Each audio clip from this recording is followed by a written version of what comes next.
The last number the legendary assassin remembered before dying? The count of bullets left in his gun, 0. Now, as a rookie cop named Gyeongsoo, he's working from within the very system that killed him. The Night of Soul becomes a stage. A red-haired woman flees in terror, pursued by a gang of thugs. The female officer hesitates, but the rookie beside her, Gyeongsoo, simply smirks. You pieces of trash, can't even pick your criminal acts properly? The thugs sneer at the two public servants, emboldened by their numbers. Yet Gyeongsoo's gaze shifts, turning cold and predatory, utterly unlike a rookie patrolman. He issues a low warning, but the fools mistake it for weakness. What can two of you possibly do? The answer smashes into their faces a second later. To the thug sneering, what if I don't? Gyeongsoo moves.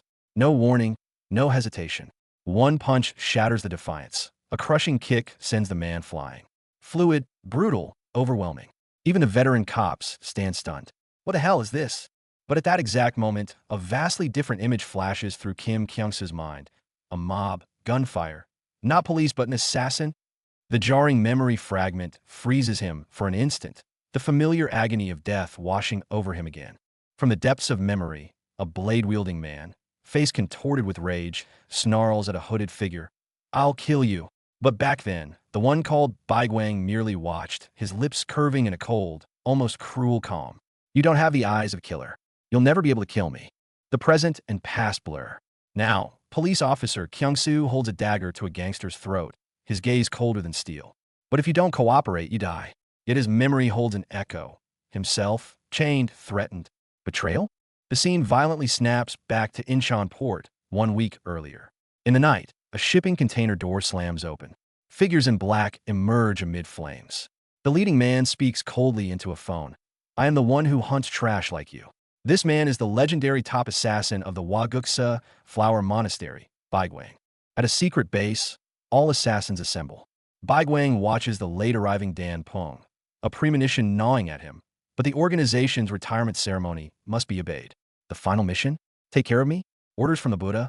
Dan Peng smiles, all fake warmth, while the chains in his hands tighten. What kind of bullshit job is this? When the chains strangle his throat, when his former comrades look at him with dead eyes, Baigwang understands. This is no ceremony. It is pure, unadulterated betrayal. The highest order is to erase the legendary assassin completely. The assassin's instincts erupt. Even bound, Baigwang fights back, the chains becoming his final weapons.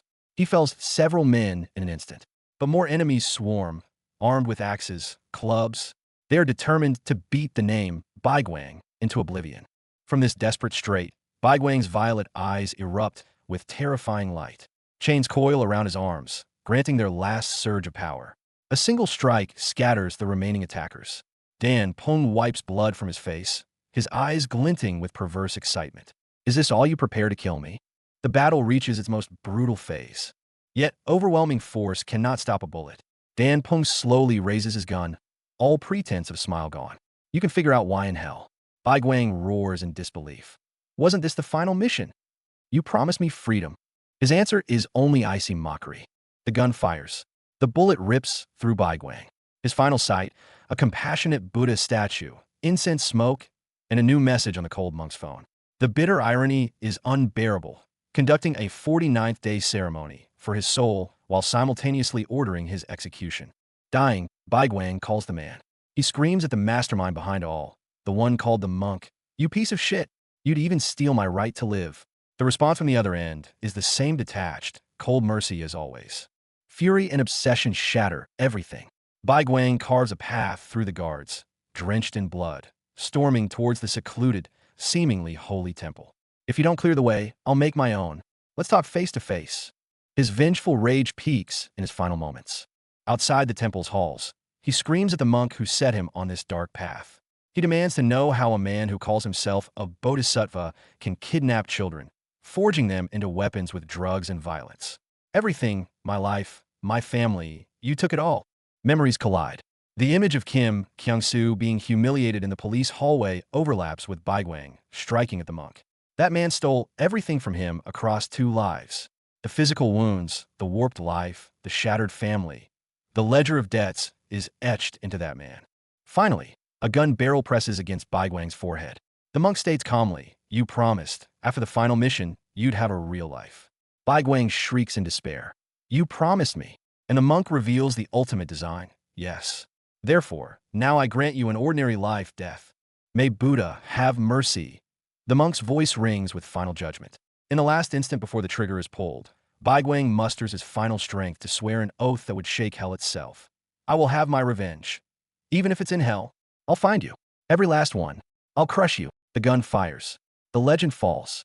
Yet, just before consciousness fades into eternal darkness, the hand that swore revenge clenches its own chest, as if etching the vow into the very soul. Wake up! Wake up! Someone shouting. A cop's voice? Am I alive? Vision clears. Kim Gyeongsoo opens his eyes in a hospital bed. Unfamiliar police faces staring down anxiously. Possible temporary memory loss. Kim Gyeongsoo, remember who you are. He stares at the offered mirror, the police badge. Who am I? Kim Gyeongsoo? No, I'm the one who should be dead. Bigonk. The sheer absurdity drowns him. Bai Guang is dead, but he wakes in the body of a cop named Kim Gyeongsoo. Staring at the police uniform, the ID, he lets out a roar of disbelief. What the actual fuck? How did I become a cop? The path of vengeance, born in hell, will now be walked in a uniform. But his new life begins in the dirt. Back at the station, he's greeted not with accolades, but with a colleague's malicious glare and a hard slap. Kim Gyeongsoo, you bastard. He's publicly humiliated, struck, all because his file says his parents committed suicide, and he himself once tried to do the same. Superintendent Choi Jin-ha rips open his deepest wound in front of everyone. You thought suicide would solve anything? Writing your seniors' names in a suicide note? You're trash, just like your criminal parents. Each word is a knife. But the soul piloting this body now is no longer a weak-willed youth. Kim Gyeongsoo keeps his head down, but in his eyes, a light colder than hellfire ignites. This bullying is just the buzzing of flies. His true target lies far deeper, the abyss called Waguksa, the very hell he just escaped. Perhaps this police uniform is the perfect camouflage for vengeance. The conflict escalates. Another colleague whose name appeared in his suicide note grabs him by the collar, enraged. Why the hell did you write my name? As violence looms, a new female officer, Jo Jae-yongi, tries to intervene, only to be tackled to the ground and accused of insubordination by Superintendent Choi himself. Total chaos erupts. The red-haired female officer snarls, grabbing Choi Jin-ha's neck, sons of bitches, before being tasered into submission. Watching it all, Kim Gyeongsoo secretly sneers. This corrupt, bullying, hypocritical police station bears an unsettling resemblance to the dark organization he knows so well. Amidst the wreckage, Choi Jin-ha turns his fury back on Kim Gyeongsoo, roaring for him to get out of the station. But this time, Kim Gyeongsoo doesn't lower his head. He unleashes a terrifying roar instead, a wave of raw force that instantly silences the entire room. Everyone stares, shocked, at the rookie suddenly radiating terrifying presence. He's rebelling against a superior. In that moment, Kim Gyeongsoo's gaze bridges 20 years, aligning perfectly with the frigid eyes of the top assassin called Bai Guang. He begins to speak, slowly, deliberately. He doesn't shout, but his voice is a blade dipped in ice. Superintendent Choi, he says, removing his police cap and tossing it aside with utter contempt. I'll make sure you never wear this uniform ever again. Then, with a voice louder than Choi's own, he commands, now, get the fuck out of my office. The overture to revenge has officially begun. The police station is his personal purgatory. Colleagues use the tragedy of his parents' suicide and his own past attempt to shame him, rubbing salt into open wounds. Chief Choi treats him like dirt. A new life for Bai Guang? No, this is just the entrance to hell. He sits on the steps, the sunset a bloody wound. A little girl asks what a police officer is. He sneers internally. I should have been a high-ranking officer, not a stray dog discarded by the organization. Bai Guang's soul is trapped inside Kim Gyeongsoo's body, rotting in this corrupt precinct. But the embers of revenge are glowing beneath the ashes. Flashback. A rainy night, the street outside an orphanage. A bald monk offers his hand. Would you like to come with me? That was Buddha. From that day, an orphan disappeared, replaced by a killing machine named Bai Guang. His path of carnage began in that downpour. Memory and reality blur. A photo of an abandoned orphan. In reality, a former killer betrayed by his organization. On his desk, police science textbooks lie open. A killer learning to be a cop. What a twisted irony. But the look in his eyes tells the truth. This investigation is a mask for revenge. But he can't do this alone. He needs power. His target, Superintendent Hong Jun. He opens a dusty file labeled Wagik Temple Investigation, stamped with a glaring discontinued. Superintendent. 3 years. Remember the promise made on that rainy night? Don't worry. I'll remind you. Hong Jun sits rigidly in his office. The point of a pen is pressed against his throat. A low voice echoes from behind. Long time no see. When Hong turns in terror, the name Bai Kwong crashes into his ears like a thunderclap. Absurd. Reincarnation? As a cop, Hong dismisses it as a madman's tale. But Kim Gyeongsoo, Bai Kwong, just smiles. He's not here for trust. He's here to deliver an ultimatum. I'm not asking for a favor. I'm threatening you. The temperature in the room plummets. Hong tries to call for backup, but his radio only emits static. His lifeline is cut. This ghost-like man controls everything. I'll repeat it, his voice icy. Help me build a team to investigate Waguksa. Give me all the resources. Or else, the threat hangs in the air, heavy and absolute. In the hallway, Hong's men lie scattered, all taken down in seconds by this lone young man. This was his demonstration of power. The echo of, I'm not asking for a favor still hangs in the air. Hong is defeated. This wasn't a request. It was an undeniable exhibition of force. Only as défense combat. Memories are violently dragged back to that rainy night 3 years prior. The promise we made 3 years ago. Those 6 words are a key, unlocking the vault of his deepest fears. What did he promise then? Why did he betray it? His face betrays him, pure terror of an exposed secret. A scene from 3 years ago emerges. Rain washes over the dark streets. A younger Hong Jun points a gun at a mysterious man calling himself Bai Kwong and claiming to be a messenger for Buddha. Their first confrontation and the beginning of their unspeakable deal. I didn't kill you, Bai Kwong says, just as Hong cocks his pistol. A blade presses against Hong's throat in the rain. He kneels, begging for mercy. Do you want to live? Bai Kwong gazes down, eyes devoid of warmth. Let's make a deal.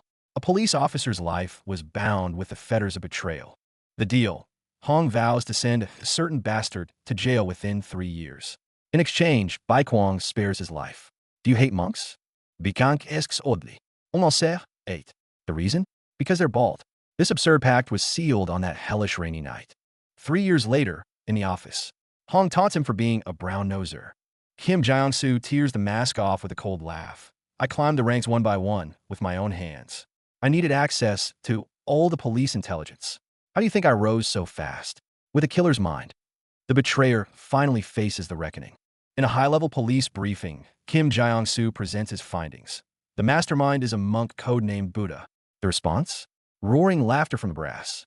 You read too many comics. The powerful hide the truth with mockery. They don't believe in gods of shadow, gods with a taste for blood. The threats are everywhere. A warning, be careful or face divine retribution. Files come back stamped, details discontinued. Insiders bury the truth. The higher-ups say to mind our own business. But Kim Gyeongsoo looks at the report gathered with blood, sweat, and tears. Suppressed? This is just the beginning. Your investigation? Trash. Hong throws the report on the table, but his eyes betray a flicker of fear. I'll let you go for now. He emphasizes for now. It's a cat-and-mouse game. But who's the cat? The mouse is leaving, with its fangs already deep in the cat's throat. A deal is struck. I'll help you avoid being killed by me. Kim Gyeongsoo smiles at the terrified Hong. A twisted protection agreement is forged. He is no longer a lamb for slaughter, but the guardian wielding the knife. His first step back begins at Ilsan police station. Kim Gyeongsoo, weren't you fired? When he casually returns to the precinct, his colleagues are stunned. His former bullies, Chief Choi, who was ready to kick him while he's down, all their faces freeze. He's back, and he's brought a kind of backing they can't comprehend. Chief Choi is about to explode, to scream, "Get out!" But the next second, a figure appears at the door, silencing him instantly. The insignia of a high superintendent gleams on his uniform. His presence suffocates the room. As Superintendent General, power executes a flawless dimensional strike. Superintendent Hong's small favor arrives. Help me with something. Meanwhile, night falls over Waguksa Temple. Something watches from the darkness. An eerie knock echoes deep within the temple, startling the night watch monk. Who's there? Outside the door stands a shadow, swathed in purple cloth, seething with malice. The hunt is on. Deep in the temple, incense smoke curls. The self-proclaimed ghost, Kim Gyeongsoo, shatters the fragile calm. Combat érupte instantané. A monk with murderous eyes attacks first, blue light erupting from his gaze. But the next second, he's met with a blow too fast to see, sent crashing through the air, splintered wood flying. The mask. Who are you? The monk demands. I told you. A ghost. Kim Gyeongsoo holds a burning incense stick like a scepter of judgment. The monk rages, hands forming a deadly seal. Then let me guide you to the light. Before he can finish, Kim is already moving. The assassin's creed. Strike first, question never. Transition scene. Detailed narration omitted. The Hwagukse stronghold becomes a bloodbath. Behind the monk, suited thugs draw blades and charge. But Kim Gyeongsoo moves like a phantom. Blades swish past. He bats them aside. Bullet time? He sees the trajectory. In the next instant, he seizes a long sword, transforms into a crimson whirlwind, cutting down all in his path. Man or God, none shall stand. The fight reaches its climax. Blurred staff strikes, the sickening crunch of breaking bones. Kim Gyeongsoo's face is a mask, each swing carrying crushing force. Opponents are flung aside, shattered like ragdolls. This isn't a fight, it's house cleaning. Flames rise behind him, illuminating the slaughter god returned from hell. Security cameras faithfully record the carnage. Then suddenly, the feed cuts out. Static fills the screen, marked wreck. The source of interference? A strange blue orchid. As I thought, someone murmurs elsewhere. This was a clean infiltration, an untraceable warning. Hwagukse's nightmare has returned. Enough! Kim Gyeongsoo's roar shakes the hall. He grabs a rampaging killer by the throat, slamming him into the ground. A monk daring to defile a temple. His question is a thunderclap. The bald elder, Buddha's right-hand man, glares coldly. You are filled with evil. Evil? No.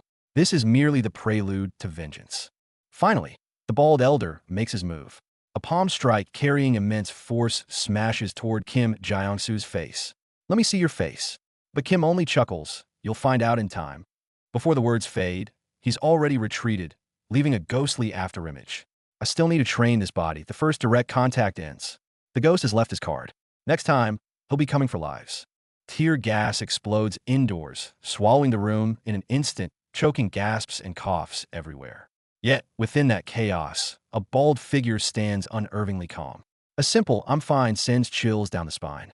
And in his grasp, a crimson, fractured orb, brimming with hidden power, is about to shatter, signaling the start of the true hunt. Inside the temple, incense smoke curls. But those lying on the floor are not worshippers. A figure in monk's robes turns slowly. His pupils reflect not compassion, but a cold, simmering flame. The blood and fire of the Hwagukse, from this moment, begin to seep into the daylight. Former partners, now at each other's throats.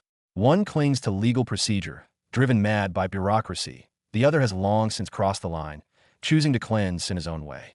Only those who need to die. In the face of revenge, Kim Gyeongsoo's definition of necessary has warped beyond recognition. Innocent until proven guilty? Solid evidence. Listening to this high-minded talk, Kim Gyeongsoo can only scoff. Every person he killed in his previous life deserved their fate. The delays of procedural justice just let more snakes slither free. Patience? He doesn't want patience. He wants efficiency. He wants the speed of vengeance. Want me to fall in line and climb the ranks step by step? Kim Gyeongsoo seniors. Sorry, I'm a legendary assassin reborn, not here to play office politics. If the system demands rank, then I'll use the fastest way possible, stepping over the skulls of criminals to get there. No position, then I'll bloody well carve one out. Target acquired. Route plotted. Kim Gyeongsoo doesn't have time for petty jealousy. He doesn't need approval. He needs results. The late-night police station will be the stage for his next move. A promotion? That's just the first move in his grand plan. An unwelcome guest storms the police station. A red-haired woman screaming for service and a fast track forward. Little does she know, the real main course is about to be served. And the kind of big fish Kim Gyeongsoo is waiting for is precisely the kind that swims right into his net. Regular promotion? That seniority ladder is a joke. A female officer cuts to the chase. Special promotion. Use the blood and capture records of criminals to build your own ladder of power. A cold smirk plays on Kim Gyeongsoo's lips. Now that's a rule set made for him. Time to start hunting. Beneath the calm surface of daily police work brews a restless soul. From screams in the interrogation room to overlooking a neon-lit night market, a young orange-haired officer begins to question, what is a police officer's true duty? And her answer may soon be forced upon her by one man's insane methods. As night falls, the city's neon is crime's perfect disguise and the hunter's finest stage. Kim Kyung-soo stands in the streets, his eyes sharp as blades beneath his police cap. He offers a salute to this den of sin. Pray beware. The path to special promotion begins now. Amidst the neon glitz and glamour, a dark joke about crime statistics unfolds. 1 out of every 3 Koreans has a criminal record. The DJ spouts this on stage to lighthearted laughter. But no one notices the hooded ghost who has already set his sights on this place. Hwaguks's drugs are traded right here. The black speck on the cookie lines up perfectly with the pattern on the photo in his hand. Found you. Kim Kyung-soo smirks amidst the noisy crowd. The guy trying to pave his promotion path with a major crime has no idea the criminal he's hunting is standing right behind him. The game is flipping on its head. Music cuts out. The nightclub's frenzy is forcibly severed. The frustrated DJ tries to ignite the crowd with champagne, with madness. What he doesn't know is that tonight's arrival won't bring partying, but the flash of a badge and the cold bite of handcuffs. Champagne?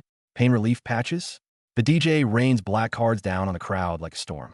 He thinks he's in control. Little does he know that pain relief patch is the key piece of evidence linking him to drug trafficking. Hidden in the crowd, Kim Kyung-soo holds one card in his hand. Tonight's arrest warrant. The Real frenzy begins. Party like there's no tomorrow. Kim Kyung-soo's voice cuts through the noise, cold and sharp. No, seems like you'll be seeing tomorrow from a jail cell. The DJ's grin freezes. The moment the hood drops, revealing the police badge, the entire club plunges into dead silence. Drug dealer, right? One line, and the place explodes. Kim Kyung-soo stands alone, badge flashing. The surrounding bodyguards and dealers are stunned. Just one guy? One cop dares to storm this den. They're about to learn it's not just one guy. It's Baigwang. It's annihilation from a higher plane. Grab everything, run. The red-haired drug lord screams in desperation. Too late. Kim Kyung-soo moves like a ghost. One punch sending thugs flying, blocking the path to escape. Feeling lucky? Try asking the soul of the assassin he once was for permission. The door to the inner warehouse is jammed shut. Dealers frantically slam against the lock, but from inside, only the sounds of their men falling and the eerie purple glow of a phone. It's over. The ones trapped like rats are them. Kim Kyung-soo has already stormed the very heart of the operation. Want to play cops and robbers with me? Kim Kyung-soo stands alone, blocking the hallway center. In front of him, a pack of vicious dealers. You're alone? So what? The sheer, suffocating pressure makes the jeering dealers' knees begin to shake. One man, surrounding them all. The moment the red sticker is torn off, excruciating agony makes the dealers shriek like pigs.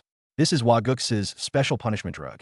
And Kim Kyung-soo has already charged into the crowd like lightning. One punch, one down. 2 punches, 2 flying away. The killer instincts of his past life are perfectly awake. That's how you scream when you're in pain. Kim Kyung-soo coldly educates the beaten-down dealer boss. The pink-haired kingpin kneels on the floor, trembling, starting to negotiate. Let's talk. What do you want? What he wants is simple. Everything about Hwaguksa. Special promotion. Secured. The Ilsan nightclub drug ring arrests make front-page news. Kim Kyung-soo watches his own achievement on TV and smiles. This bit of credit is enough to cast his next big net. And over at Hwaguksa, a panic must be setting in. A celebration party? No, it's a trap. His superior suddenly pulls out a piece of evidence wrapped in Polonia leaves. The only item from the crime scene safe. What did you take? Cold sweat breaks out on Kim Kyung-soo's forehead in an instant. Polonia leaves, the November suit. Phoenix's code name in the flower card game. Is his cover about to be blown? Inside Hwaguksa, punishment is meted out. The failure of the Ilsan operation has the local boss pinned to the ground by Phoenix's enforcers. The excruciating red punishment patch slapped onto his skin.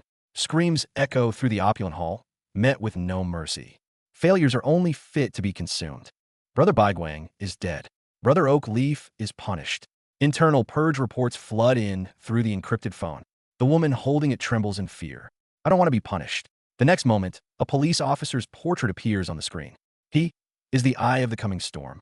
Phoenix rips off her disguise mask, revealing her true face. She must deal with that bastard cop immediately. And on Kim Kyung-soo's end, a new entry is added to her profile. November Polonia Phoenix, codename Shitnix, a crazy, drug-addicted bitch.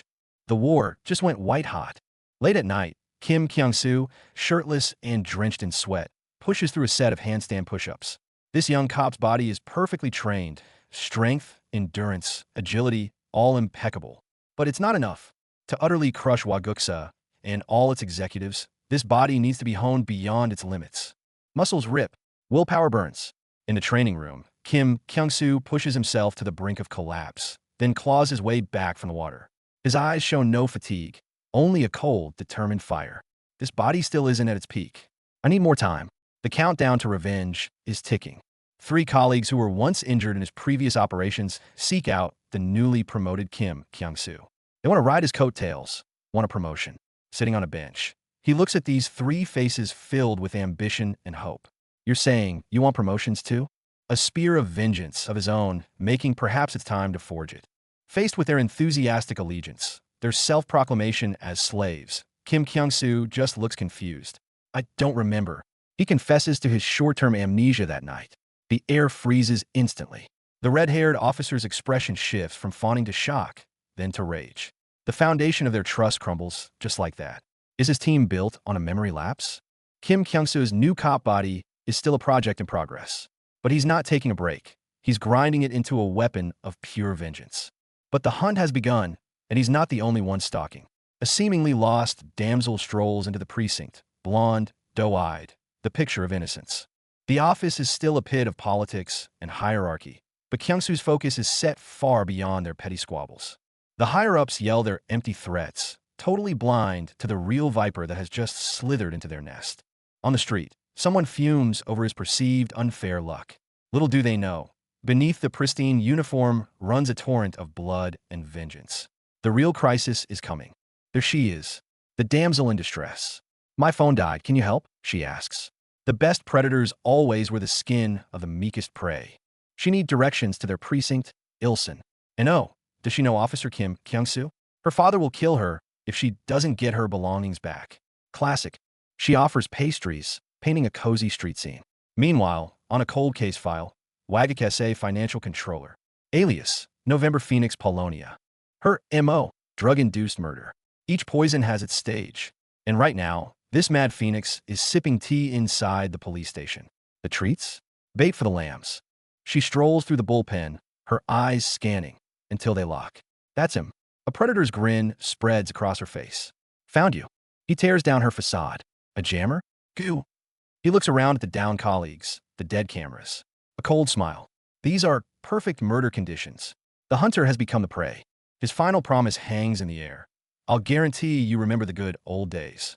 It's not a threat. It's a prophecy. A decree of repayment in blood and fire. The prologue of vengeance has ended. The main act begins. The fight spills from a station onto a subway. Phoenix drops every pretense, a twisted thrill on her face. This is one tough cop threatening to beat a woman. Tearing her clothes, she's relishing the chase. Gyeongsoo's answer is pure, unrelenting violence. The baton is a storm. He's not here to talk, but to break her. Blood streams down Phoenix's face, but she howls with laughter. Do you want to die?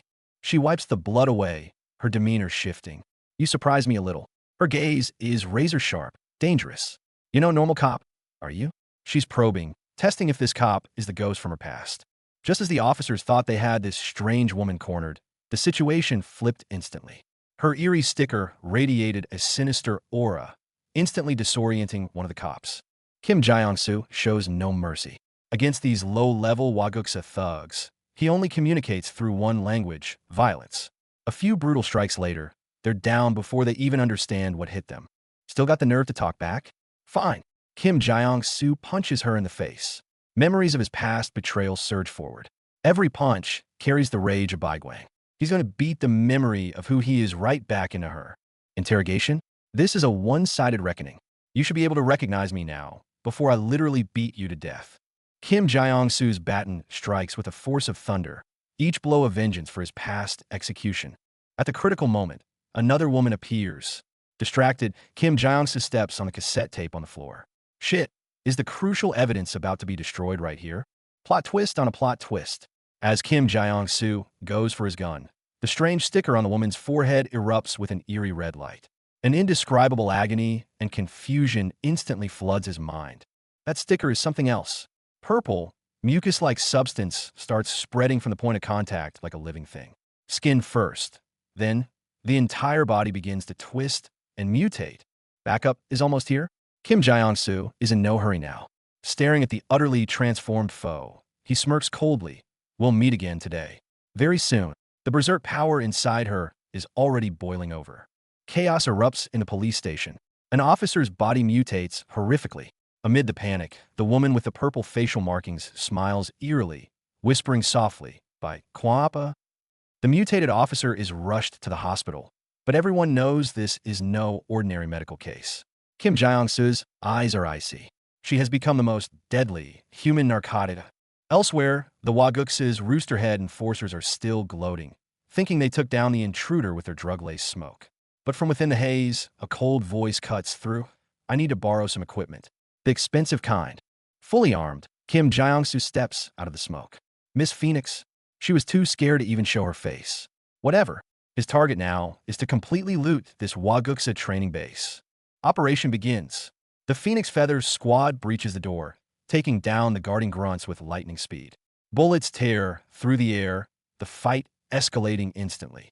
Kim Gyeongsoo calmly evaluates the weapon in his hand. This gun is good, but for him, guns are just tools. The real weapons are the experience and killing intent he brought back from hell. The interrogation room is a bloodbath. 2 Wagukse captives are riddled with bullet holes. Superintendent Hong's voice trembles as he beholds the hellish scene. "How many rubber bullets did you use?" Kim Gyeongsoo scoffs coldly in response. "Why aren't you 100% sure I'm Baigwang?" Hong says it's because the real Baigwang would have killed Monk Yuhua. "So that's your 1% of doubt?" Target locked. Wagukse's true core, the man revered as a god among the people, Mr. Buddha. But Hong warns him, touch this man, and the entire nation will shake. Power dynamics flip in an instant. Kim Gyeongsoo presses his gun to Hong's head. "I'm the one helping you. Helping you stay alive. Want to use me? Fine. The price is your life." Painful memories surge back. In his past life, facing Buddha, that feeling of utter helplessness. Now, another woman is experiencing a similar agony and betrayal. Buddha's trial begins. The case of November Phoenix's abandonment. The name alone reeks of doom. The blonde woman kneeling on the floor is Phoenix herself. Will she survive today? 2 masked, hulking men appear. The Lespedisia brothers, moon-rank assassins. Phoenix breaks down, screaming, "Why are these bastards here?" Everyone is assembled. Buddha calmly declares the meeting open. The fate of the kneeling Phoenix rests in the cold, collective vote of the few people in this room. But Buddha doesn't kill her. He produces a massive green gem. "No need. I've already retrieved it." Phoenix is stunned. It was all a setup. Utter despair grips Phoenix. She cries out to a sister she once cherished, only to receive a cold reply. The world is just that cruel. The vote is in. Her execution is approved. The height of irony. Buddha presses his hands together in prayer, while holding a gun. Its cold barrel presses against the forehead of the useless one. Mercy? It's the cheapest lie of all here. To survive, Phoenix plays her final card. A new, massively potent drug, 5 times stronger than before. What's more, she's already established a distribution network across East Asia's underworld. She kneels, begging Buddha for 6 months to prove her worth. He coldly grants her only 3. Phoenix accepts through tears, but the fire of ambition in her eyes never dies. Cut back to the present. In a hospital, a woman disoriented from drug withdrawal mutters the name by Kwong. The gears of fate begin to turn once more. Inside the police station, during a high-level meeting, a chilling announcement is made. "I believe there's an informant inside the police organization." Drugs vanished right under their noses. The suspicion points inward. In Kim Gyeongsoo. He rips open the most bloody scar of all in front of everyone. "You mean the special unit to investigate Wagukse? They're all dead. Every last one of them. Who's lying? Who's hiding the truth?" In the police station hallway, elite officer Kim Ha-young confronts the triumphant return of Kim Gyeongsoo. Her eyes are daggers. Her words are fire. How dare this rookie, with his inhuman interrogation methods and solo glory. She believes the department's morale is crumbling because of people like him.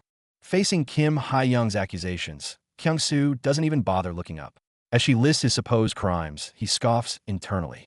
He's seen her type, the self-righteous guardians who use rules as shields, blind to the bigger picture. For his path of revenge, he needs fangs, not moral compasses that get in the way. But an avenger never wastes resources.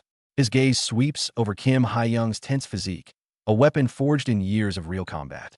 That defiant fury, that sharp blade, perhaps it could be useful. Meanwhile, across the hall, Superintendent Hong Jun convenes a meeting. The next phase of the operation, codenamed Phoenix's Feather, officially begins.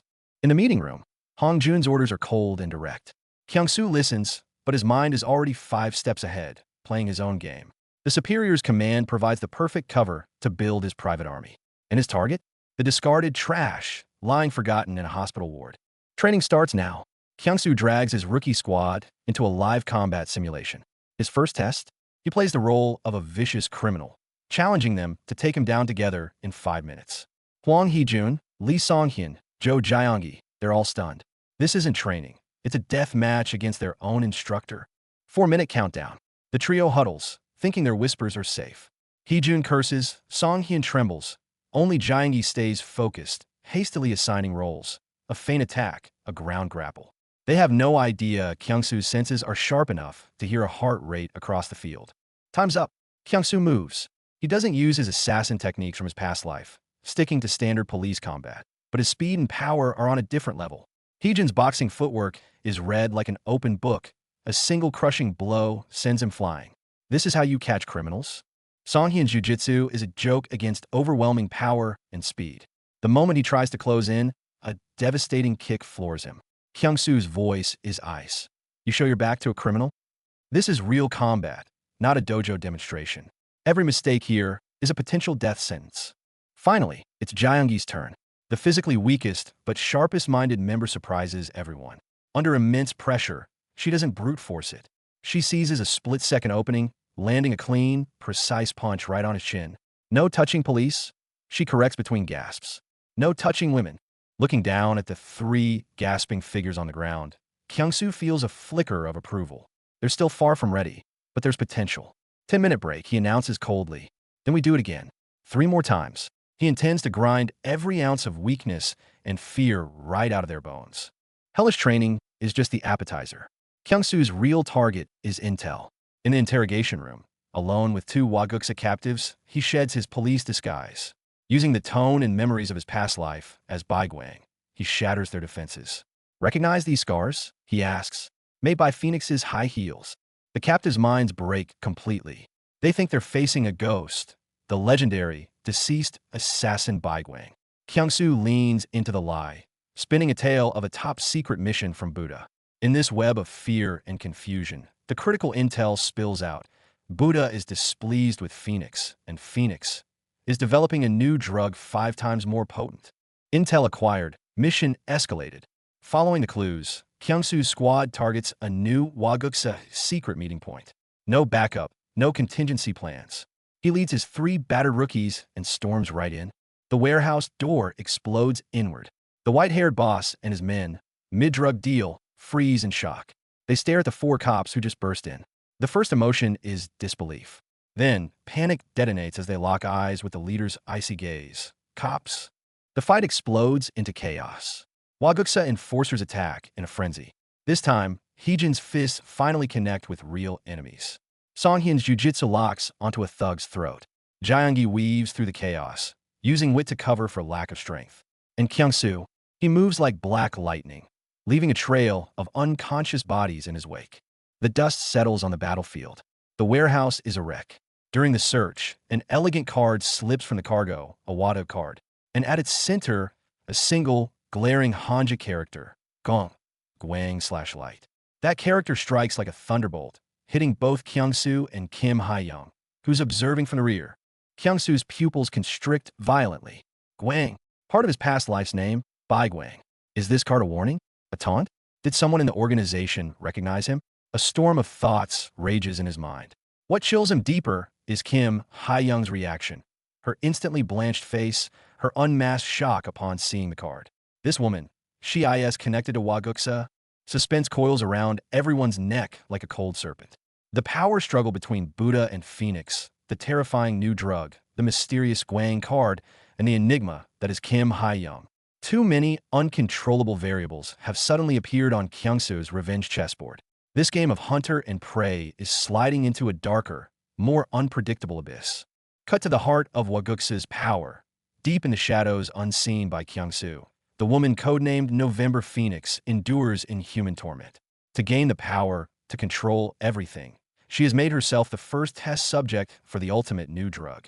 In her agony, a purple-haired phantom holds her, whispering promises. Don't be afraid. I'll take care of everything. as fast as I can. Buddha's impatience, Phoenix's madness, Gyeongsoo's relentless advance.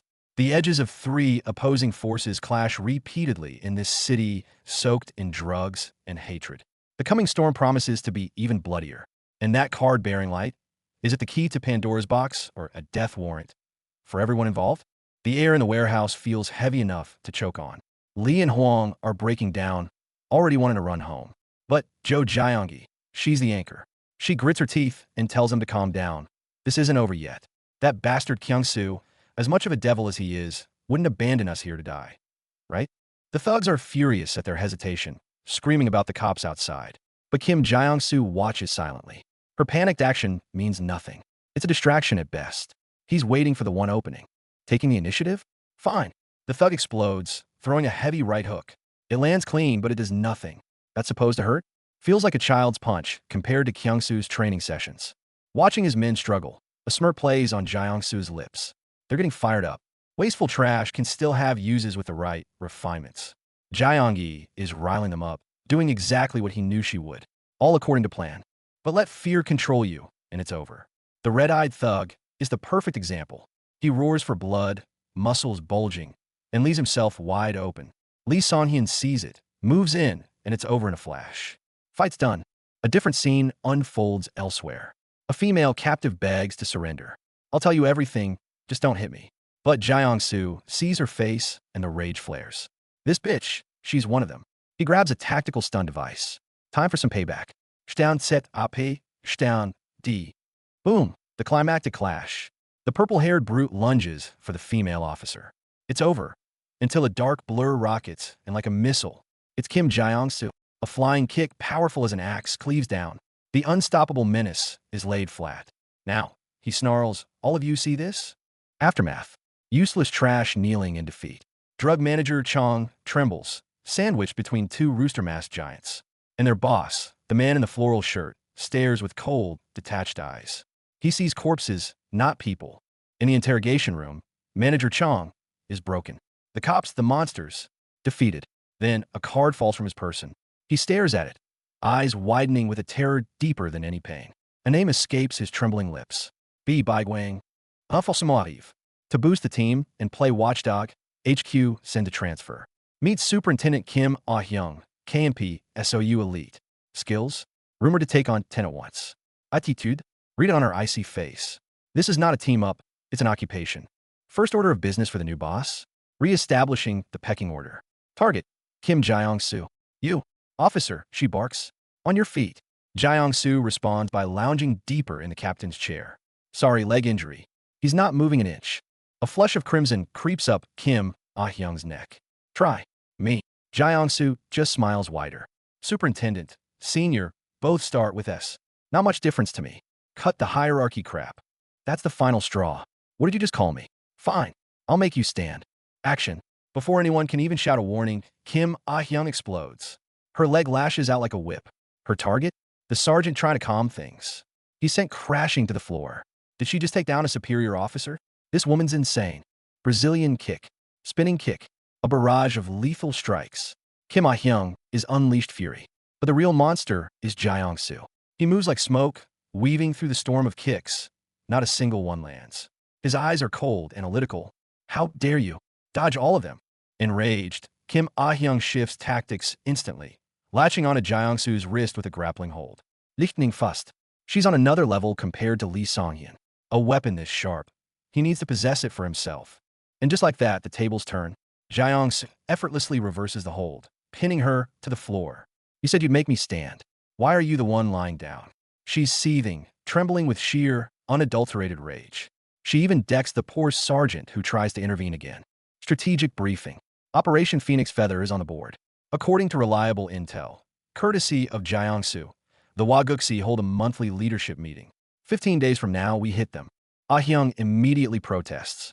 My suspect said nothing. Where's this intel from? Her answer? 2 key prisoners are found dead. Right in the station. Executed.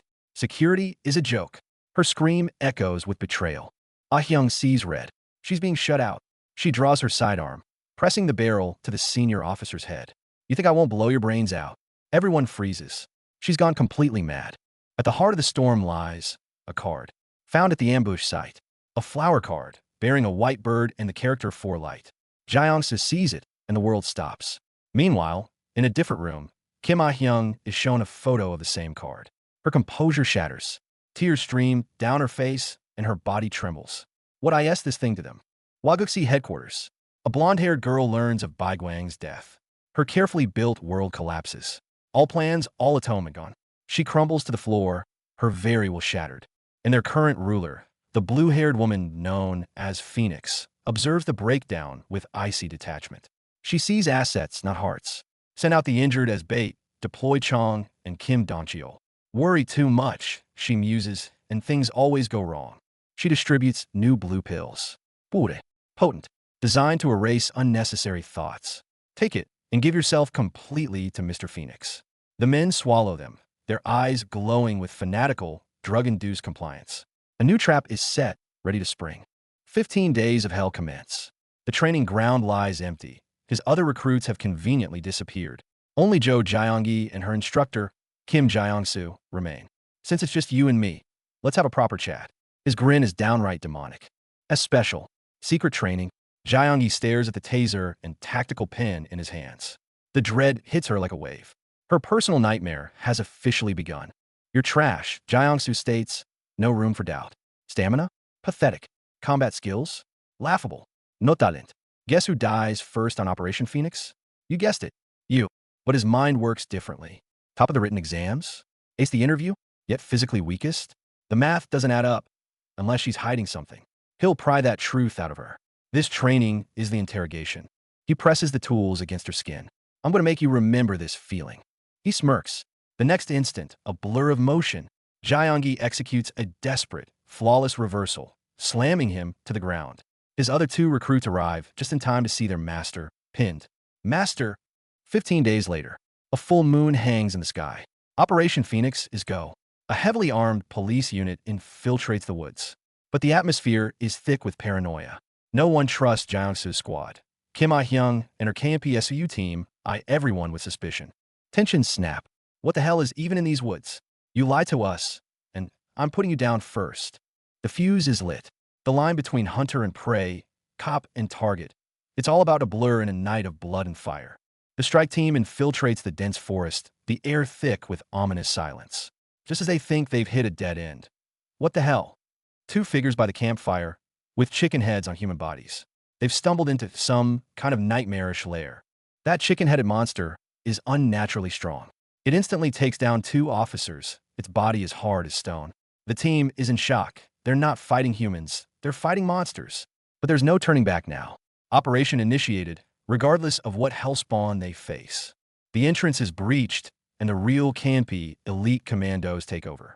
The female commander's gaze is sharp as a blade, instantly assuming control. But her arrogant unit is fuming. Cooperating with those hit cops? Preposterous. Internal friction is about to boil over. Kim Gyeongsoo's direct team is forcefully sidelined. But the campy commander doesn't give him a second glance, storming in with her own unit. Her parting words? Stay out of our way. She wants the glory. Kim watches their reckless charge with a cold smirk. The real show's about to begin.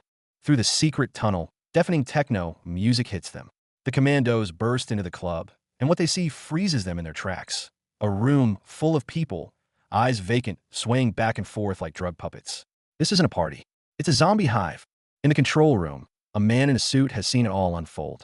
He picks up the comm, his voice venomous. We have uninvited guests. Then, a mesmerizing voice blares over the club's PA system. Capture these intruders, and I'll reward you with a month's supply of unlimited special medicine. They're making the police the prey in a twisted hunt. It's chaos. The moment the broadcast ends, the drugged zombies go berserk, eyes glowing with a sickly green. They howl and surge towards every officer. Shields buckle under the insane assault. Raise shields. Defensive positions, the commander shrieks. From this moment on, Operation Polonia of the Phoenix descends into a bloody, flesh-and-bone hellscape. These drug maniacs are terrifyingly strong, completely immune to tear gas. The police line is being shredded. A bystander, cigarette in mouth, sneers sarcastically. They're so strong, but you can't just shoot them, right? His words cut deep. He's right. Against these civilians, their hands are tied. Masks on. Even if it's useless, The female commander's hoarse voice crackles over the comms. But something's worse. An order just radioed by one of her own men isn't from her. Secure the drugs. Escort Ms. Sang P out the back. There's a traitor. Right in their midst. Kim Gyeongsoo leans against the wall, a cigarette dangling from his lips. His fake radio order just worked. He's flushed out the traitor. Officer Kim Dong-cheol. Exposed, Kim Dong-cheol tries to fight back. But Kim Gyeongsoo moves like a phantom. A single blow sends the ex-special forces soldier flying. Dong-cheol hits the ground, bloodied, staring in disbelief at this rookie cop. I underestimated you. Dong-cheol rises, his eyes turning dangerously cold. He sneers at his comrades, struggling to hold back the raging crowd. You really think brute force can stop these monsters? The next instant, a bizarre purple aura erupts from him, blasting the surrounding officers away. He's not just a traitor. He's a monster, altered by that substance. Kim Gyeongsoo doesn't give him a chance to posture. In a blur, another devastating strike lands. The sound of cracking bone is unmistakable.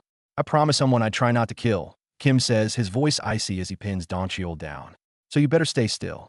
A brief lull in one corner of the battle. Kim pins the severely wounded traitor against a wall, beginning his interrogation. I won't kill you. But tell me, who are you now? Or rather, whose dog have you become? Dong-cheol breaks into a cold sweat. For the first time, the fear of death outweighs his craving for the medicine. Meanwhile, campy elite Kim Ah-hyung faces her own powerful foe, a grievously wounded man with bizarre markings crawling across his face. He's been shot multiple times, yet shows no pain, clutching a handful of blue lollipops. He laughs maniacally, purple tears streaming. Not being able to have this is worse than death. What the hell kind of organization is this? More enemies emerge from the shadows. The leader, a man in a loud shirt, grins at the commandos surrounding him. Long time no see, juniors. I'm your 29X class senior, Kim Dong-cheol. Another Kim Dong-cheol? No, this is the real deal. Wagik Temple's moon rank assassin. Surrounded. Yet he wears the exhilaration of a hunter. Outside, the three rookies Kim left behind are frantic. They can hear the intense gunfire and explosions from within. Hee-jun punches a tree in fury. Damn it. Did they bring us here just to be cannon fodder? The fear and rage of being abandoned are consuming them. Suddenly, the loud shirt man from the club's announcement appears behind them like a ghost. What are you rookies doing here? His gaze is murderous, his killing intent laid bare. The three rookies are frozen in terror. They've run headfirst into the real boss. Loud shirt doesn't waste words. He grins savagely, extending his hands. Crackle. Violent blue electricity erupts across his body, scorching the earth beneath him. Try this on. It's nothing compared to what Lady Phoenix can do. He manipulates lightning. This is far beyond human ability. Rubber bullets tickle him at best. With a flick of his finger, a black-red energy wave instantly knocks down a line of officers. The police's strongest non-lethal weapons are a joke against him. The situation has spiraled completely out of control. Meanwhile, in the basement, Kim Gyeongsoo delivers the final psychological blow to the critically wounded Dong-cheol. No, I can't be captured. If I am, I'll never get to have it again. Dong-cheol's mental defenses crumble completely between drug addiction and survival instinct. His eyes go vacant, and he starts muttering. Flashback. Years ago, a down-and-out ex-special forces soldier, Kim Dong-cheol, his body severely resistant to drugs, meets her for the first time in a rundown bar. Phoenix. Blonde and demonically beautiful, she offers him a blue lollipop, her voice lethally seductive. I heard, your body is special? Dong-cheol licks the lollipop. Instantly, an unprecedented surge, a fusion of ultimate ecstasy and violent agony, electrifies him. It's a new heaven and hell beyond all known drugs. Phoenix looks down at his convulsing form and smiles, offering the contract. Work for me. I'll give you more. From that moment, Dong-cheol's soul was sold to this demon who uses lollipops as bait. Memory and reality overlap. Lying in a pool of his own blood, Dong-cheol still clutches those blue hopes, the very curse that dragged him into the abyss. He laughs in agony, purple tears falling. Not being able to have this is worse than death. This is Wagik Temple's most terrifying weapon. Not guns, but a medicine that corrodes the soul, turning people into willing slaves. Back on the surface, the battle rages at its most brutal. The Lightning Man and a horde of Roostermask berserkers are so hardened that bullets ricochet off them. Police casualties are mounting. Don't stop firing. Shoot to kill. Kim Ah-hyung screams amidst the hail of bullets, vowing to make her enemy's extravagant funeral a reality to avenge her fallen comrades. Gunfire, explosions, and roars blend into a symphony of hell. People fall every second. But Kim Gyeongsoo knows that deeper within this chaotic battlefield lies a bigger fish. His target was never the small fry. Suddenly, like a bolt of black lightning, Kim Gyeongsoo cuts through the chaotic battlefield, charging straight into a luxurious inner sanctum deep within the club. Inside, a purple-haired woman stands with her back to him, utterly calm. "So you're the one causing all this commotion." She turns slowly, revealing a face that churns Kim's past life memories. The first Phoenix. Their eyes lock, the air freezing solid. Kim wipes the blood from his face, a smile colder than the void spreading across his lips. "I've heard the question, 'Who are you?' too many times." His killing intent saturates the room like a physical force. "But I'll be happy to help you. Reminisce about the good old days." The gear of vengeance has finally clicked into its most crucial piece. The first Phoenix's eyes finally shift from amusement to alarm. And Kim Gyeongsoo holds nothing back. The memories of his past life, his bone-deep hatred, his absolute power, all will become the fangs that tear this criminal organization apart. The real hunt starts now. Outside, the gunfight reaches a fever pitch, bullets flying, explosions roaring. But inside the chamber, a far deadlier, far quieter confrontation is brewing. The legendary assassin Baigwang and Wagik Temple's first-generation leader, mortal enemies across death and rebirth, stand face to face at last. The battlefield is pure chaos. While Gyeongsoo faces off against a madman crackling with electricity, another addict screams that withdrawal is worse than death. The police assault is falling apart in real time. Look at this. This is what the poison does. It turns you into a monster, then makes you beg for more. Gyeongsoo is dodging lightning bolts, while a wounded man shoves a gun at his own team, taunting them to pull the trigger if they dare. The whole squad is cracking under pressure. Boom! The sound echoes from the main battlefield. Kim Ah-hyung is in a firefight with a one-eyed maniac, whose storm of bullets is practically shredding the police line single-handedly. Something's wrong. It's a trap. Smoke grenades. The moment Ah-hyung screams disperse, the entire stronghold is swallowed by a thick, blinding fog. This is bad. In the smoke, the cops become easy targets. Panicked rookies drop one by one. And somewhere in the haze, a sniper is smirking, watching them pay the ultimate learning fee. In the smoke, friend and foe are impossible to tell apart. Ah-hyung is on the verge of a breakdown herself. Allies drop beside her. Gunfire rings out from everywhere. She can't even be sure her own bullets aren't the ones hitting them. This is it. Ah-hyung stares down the barrel of a gun aimed right at her. She thinks, "This is where I die." But the bullet doesn't hit her. It hits another dying soul in the smoke. The sight that breaks her is even worse. An entire squad, lying motionless in a sea of blood. Her mental fortress shatters completely. Outside the main building, the battle is a rout. A surviving cop, completely shattered, points at the smoke and screams, calling Kim Gyeongsoo a con man, saying his whole plan was garbage. But the real Kim Gyeongsoo? He's already inside the heart of the beast. And his first opponent? A woman with violet hair, the former Madam Phoenix. This violet-haired woman is coolly explaining the vital points of assassination. One hit, one kill. Gyeongsoo shuts it down with one line. True, but there are always exceptions. The moment he says it, multiple gun barrels press against her skull. While chaos reigns outside, Gyeongsoo is playing a different game in the opulent inner hall. Looking over the cleanup job, he drawls, "Nicely done, Don Cheol." The exposed first Phoenix tries one last gamble, fumbling for a drug patch. Trying to amp up? Please, in front of Baigwang. A cheap trick like that is painfully obvious. Gyeongsoo's hand is around her throat, even fishing out the pill she hid in her mouth. Isn't it disgusting, brushing your teeth with a pill all day? The insult cuts deeper than any wound. Interrogation time. With the ex-leader under his boot, he demands the location of the current Phoenix, that bitch. Madam Phoenix is no coward, the woman spits back. Right, she's just a junkie, isn't she? Gyeongsoo sneers. But more minions arrive. Kids with knives. Gyeongsoo doesn't even blink. 2 breaths, 2 down. The real threat is the red-clad woman in the back, high as a kite with that glazed look in her eyes. "Dear, what are you going to do now?" The red-clad woman taunts, rubbing her arms. "I mean, I'm already high. That bitch gave you the authority." That tone, that smirk, something is very, very off. The knife clatters to the ground. His usual tactics seem to fizzle. That eerie grin spreads across the woman's face. Now, it's your turn to die. Gyeongsoo est instant crime, danger. The battlefield memory cuts to a time deeper in the past. That boy, sitting alone on a high rock with empty eyes. Buddha and his disciple watch from a distance. What do you think? This child is the new Bai Kwang. He could end him easily. He just chooses not to. This is the brutal law of the Bai Kwang succession. Pick the single strongest survivor from a mountain of corpses. Back to now.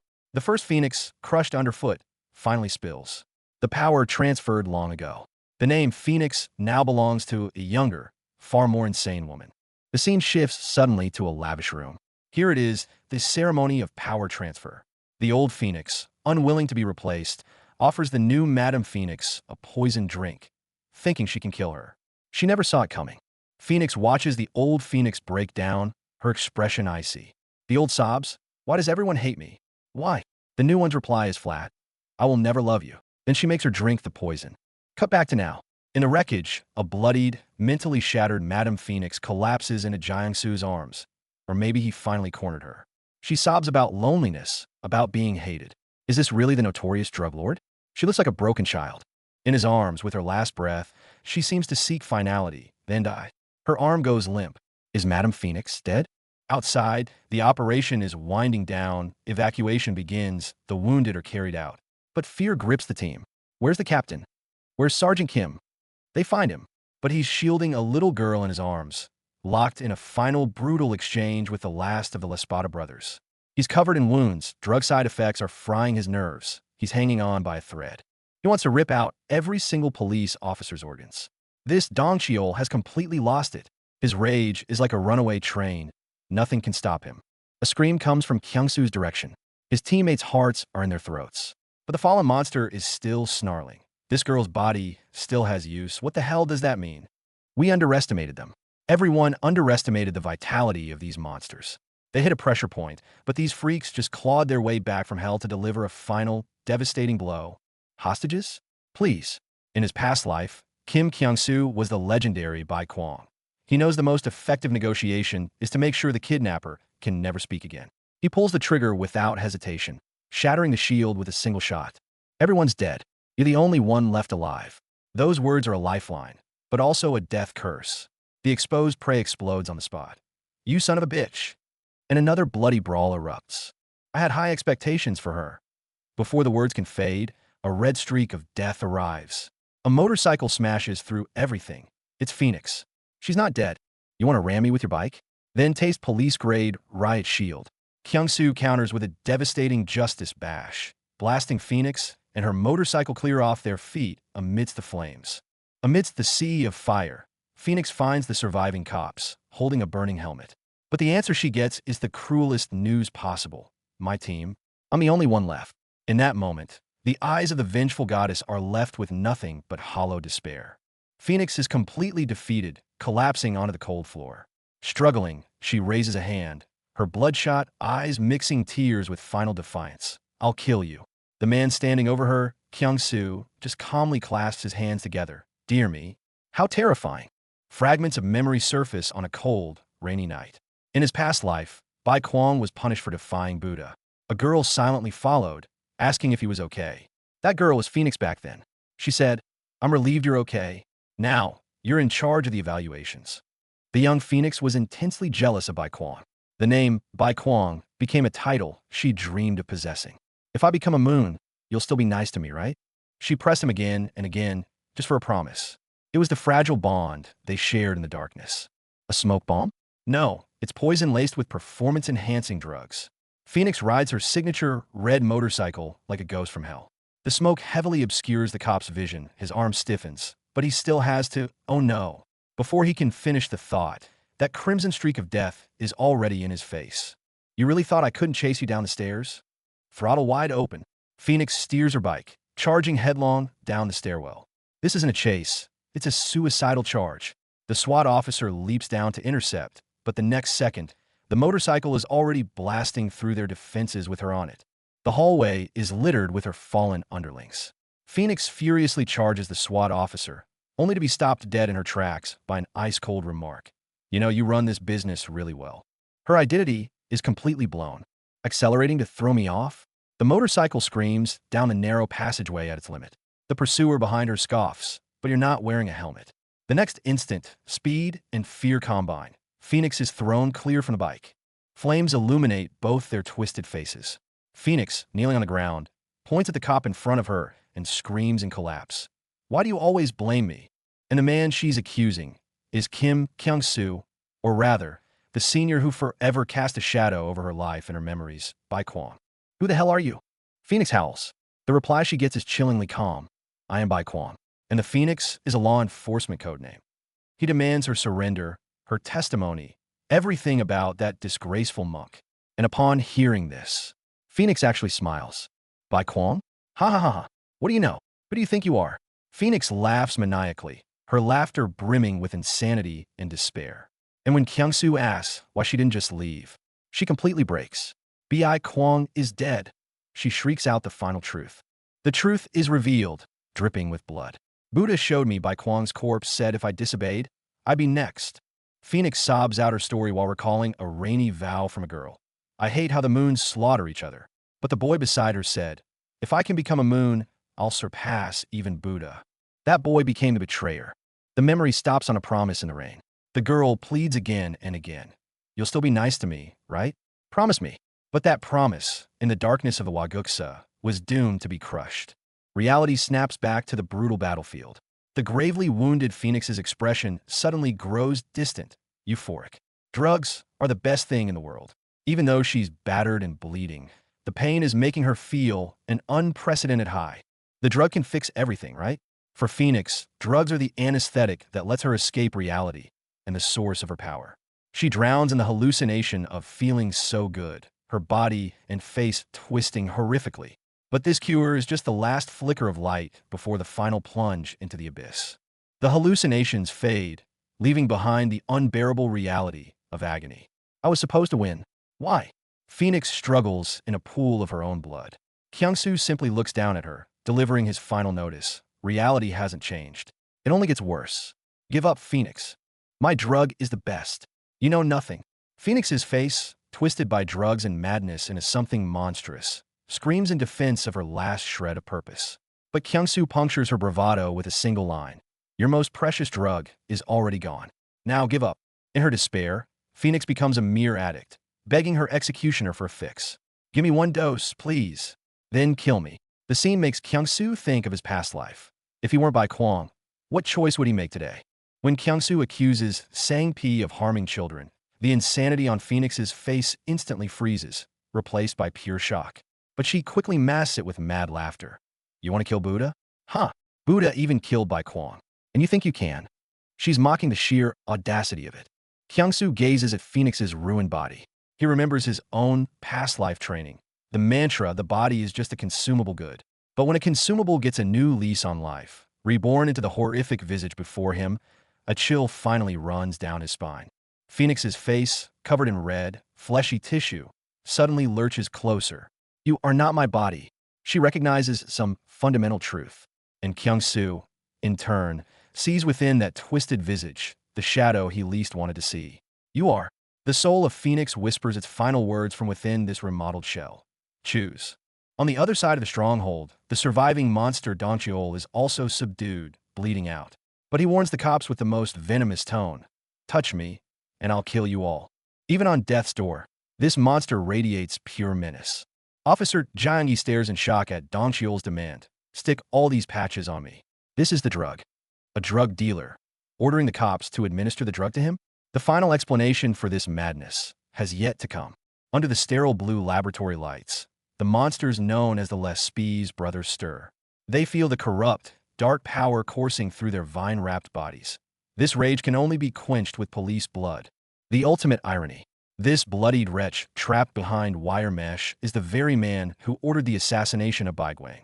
Once a mighty trunk, he's now just rotten deadwood before the cold steel of revenge. Miss Phoenix's hideout is ablaze, but her allure is more dangerous than any fire. Instead of fighting, she offers a deadly proposition. Would you like to do this with me? A blue gem glints in her palm. Is it a trap, or the key to her next game? The hunt is on. The tattooed freaks have one goal: kill that bitch. The cops are just cleanup crew. A black shockwave rips through the air as they demand. Where is she? Predators don't ask for permission. Buddha, the spiritual core of Gyeongsoo. He decrees a cruel fate.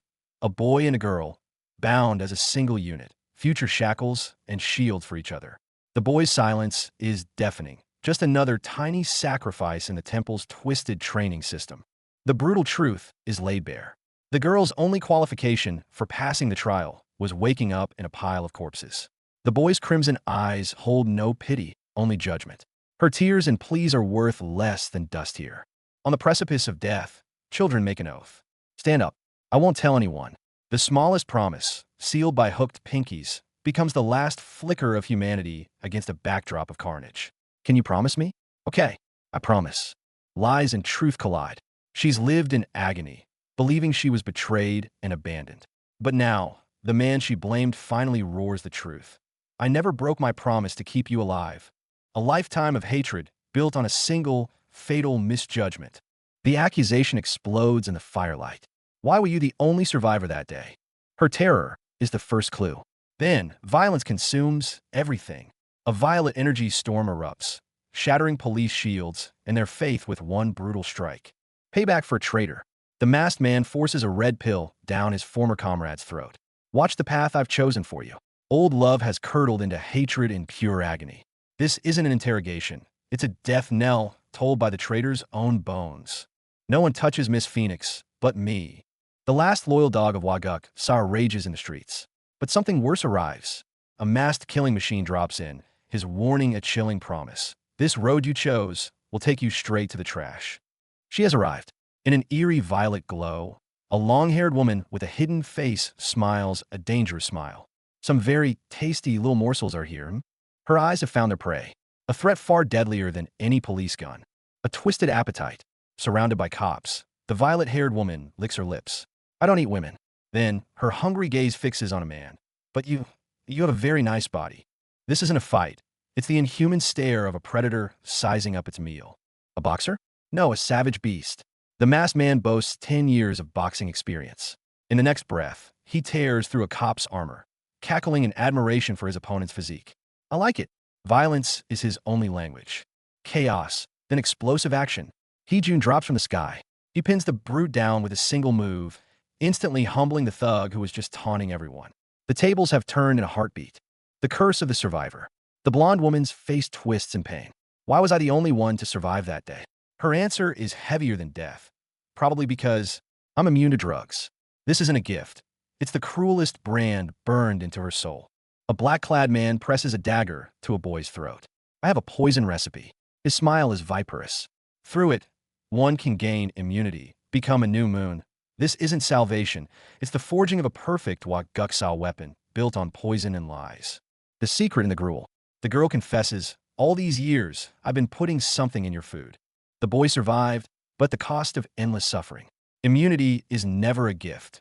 Its price is enduring hell, day after agonizing day. Buddha's laboratory of forced transformation. He forces a woman to consume a table full of drugs, molding her into the second phoenix. And Baigwang, her lover from a past life, sneaks in, trying in vain to pull her from this hell they call paradise. I keep wondering if I should have just let you die back then. Watching her former comrade lost to drugs is a torture worse than death for the blonde woman. And now, a scream pierces the night. I think Sangmuk is the cause of this. A new storm is brewing. Stop Choi Sangmuk. One of Kim Gyeongsoo's men falls with cry. The woman at the center of the chaos whispers, "Less Spiza," and Kim Gyeongs himself feels a new, savage power churning within. Feels good, huh? What is he becoming? Their brutal origins are exposed. A brother with weak legs, another with weak arms. For the sin of being born imperfect, they were tossed aside into the hellscape called the starvation room. But their eyes no longer hold despair, only pure, unadulterated hatred, a vow to carve a path with blood and bone. Train, kill, devour. This is the sacred credo of the Lespies brothers. In the starvation room, they survived by the most primal cycle, consuming their opponents to fuel their own power. Months later, they rose, with legs as strong as a wild boar. The birth of beasts. A moment of arrogant power display. They flaunt their wing-like shoulders and muscles. But their gaze shifts, they see her. A blonde woman carried by a cop. Why is she here? A simple question that instantly sharpens into icy, homicidal intent. I've waited so long for this day. The white-masked killer reveals his identity. One of Gyeongsoo's months. He swears to eliminate all remnants after Baigwang's death. Cards appear, each representing a month: Crane of January, Cherry of March, Mountain of August. His revenge list is long. Drug backlash. The poison of the phoenix's blood takes hold. I can hold them for 10 minutes. The bold vow is barely out when his own body rebels. Bones soften, power drains. I'm becoming too soft. That's bad. The balance of power teeters wildly on the edge of toxicity. Absolute power crushing. You think a weak attack like that can take me down? The masked man swats the police officer aside, helmet and armor shattering like paper. But amid his arrogant laughter, a flicker of doubt. I think you got a little bigger? Is the prey evolving? Phoenix. Both sides recognize each other in the standoff. But time favors no one. Gyeongsoo orders Gyeonggi to evacuate everyone. He'll hold the line. He faces a monster who is also on a ticking clock, a beast driven to madness. She's always been a burden. Watching the horrifying fight, the blonde woman collapses into the shadow of her childhood. I've always been a burden to others. A spray of blood paints her fear and her shame, along with every memory, a stark, vivid red. The masked man looks down at the fallen officer with utter contempt. Pathetic. A body tainted by drugs. It's not even worth consuming. But then, a cold command cuts through. Out of my way, woman. Only to be met with unwavering resolve. This time, it's my turn to save you. The stage is set for a clash of fates. A hard cut reveals the dark history of the Phoenix drug. From the early P version to the more potent Sang P, and now the dangerously addictive Gwang variant. It's a trail of power-hungry ambition at any cost. But that's not all. The ultimate crystallization of the Phoenix drug is a mysterious liquid called the Tears of the Phoenix. The current Phoenix holds it as her trump card, her final solution. But a white-haired woman issues a dire warning.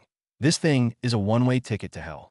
Back on the battlefield, the green-haired masked man undergoes a violent transformation.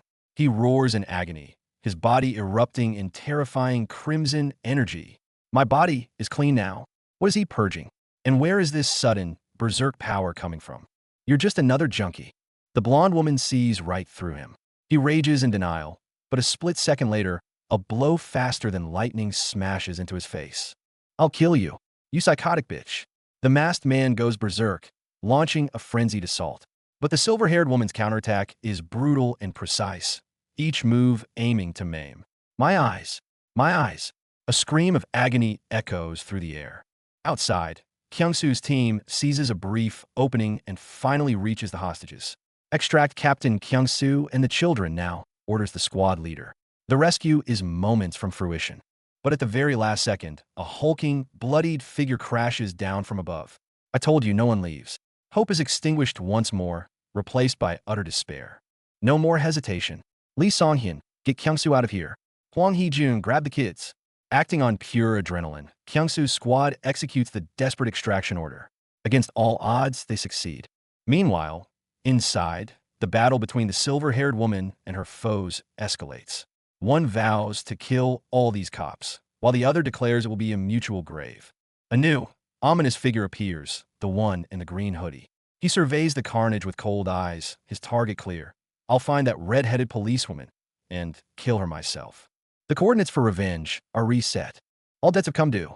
The three of them will finally die together, just as they lived like pathetic junkies.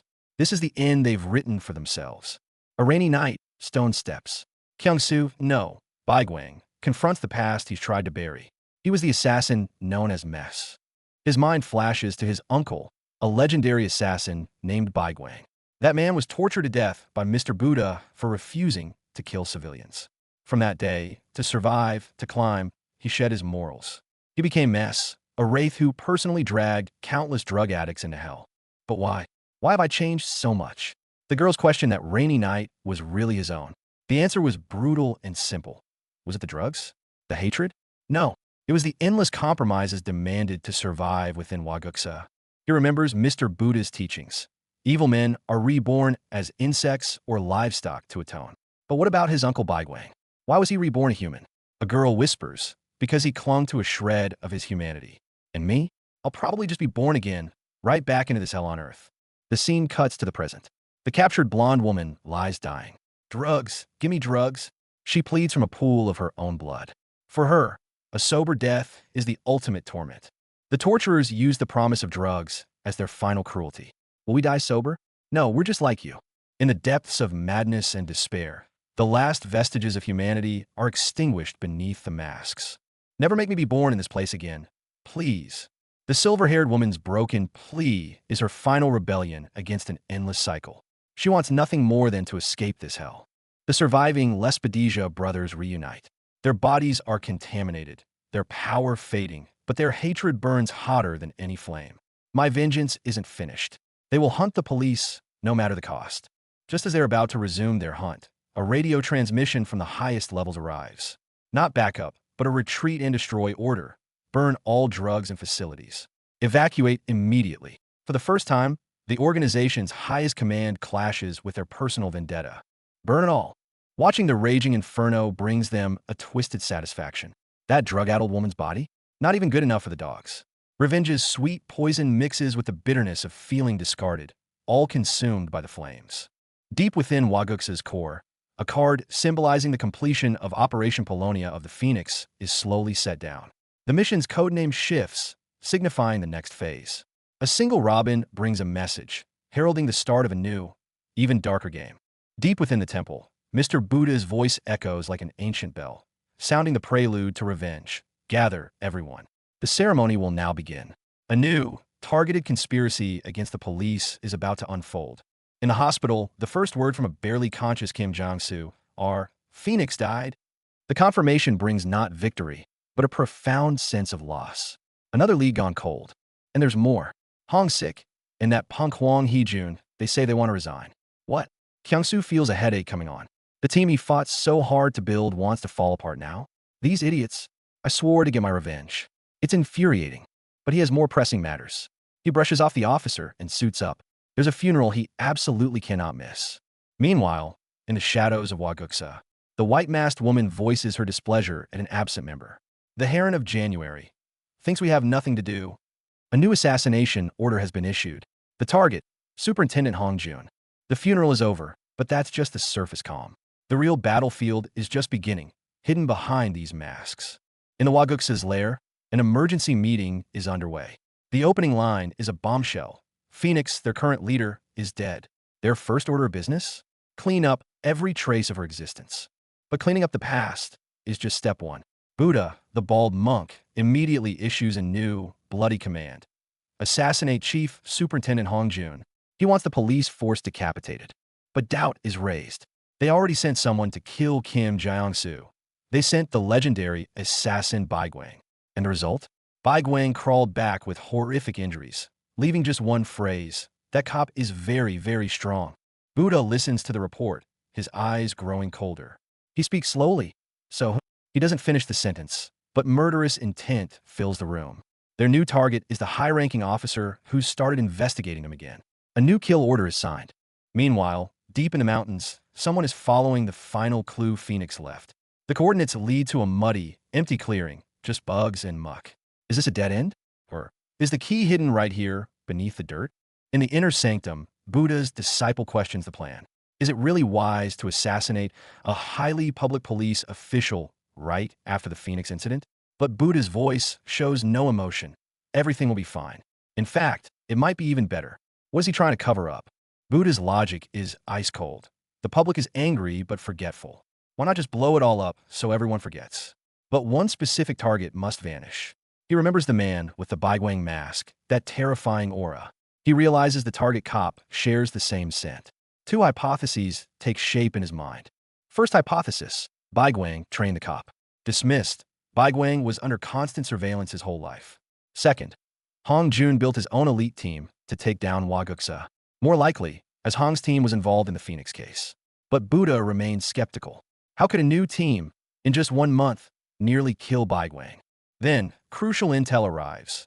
After the True Religion mission, Bai Gwang, though critically wounded, hasn't yet peaked. A month should be enough, he concludes. Then he rises. I have somewhere else to be. Where? He puts on his mask and murmurs to himself. Chief Superintendent Hong Jun. He's impressive, isn't he? I think I should look into this personally. Even the funeral speech arrangements are part of a chess match. Young Officer Kim Gyeongsoo confronts Senior Officer Hong Jun, holding the eulogy. You had me read this? Without even telling me first. Hong saved Kim's life once. Now, that life debt has become Kim's leverage. The conversation cuts off. There's a much deeper secret between them than rank. At the memorial, Kim Gyeongsoo is asked to deliver the eulogy for his fallen comrades in front of the entire force. The irony and weight crush him. He himself is a dead assassin reborn. Reading Hong's words, he feels his superior's grief and guilt. But for him, the speech doesn't bring sorrow. It stirs something much darker. After the service, the national police chief recognizes Kim Gyeongsoo. He pats Kim's shoulder. "Kid, I got my eyes on you. You'll be a great officer someday." But then his smile vanishes and his voice turns serious. But, the air freezes. What does he know? The father who lost his son breaks down. He looks at Kim Gyeongsoo as if seeing his own dead son. He places his last hope and plea on this young survivor. "Please live. Lie my son's life. Fulfill his dream. After all, you're someone's son too." These words cut deep into the heart of Kim Gyeongsoo, the reincarnated soul. Just as the ceremony is about to conclude, the announcer reveals the next speaker. The entire police force freezes in shock. The next person to take the stage is Chief manhwa, head priest of Gyeongsoo. The supreme leader of their enemy organization is about to speak at a police funeral. This is a brazen declaration of war. Manhwa, or Buddha, slowly ascends to the podium. He clasps his hands, his eyes showing no mercy, only profound, inscrutable calculation. With this single step, a full-scale war against the police, a conspiracy buried within a eulogy, officially commences. The revenge is far from over. The war has just escalated. The reincarnated assassin cop versus the drug lord disguised by faith. The funeral eulogy will become the new battle cry. Next chapter, all-out war begins.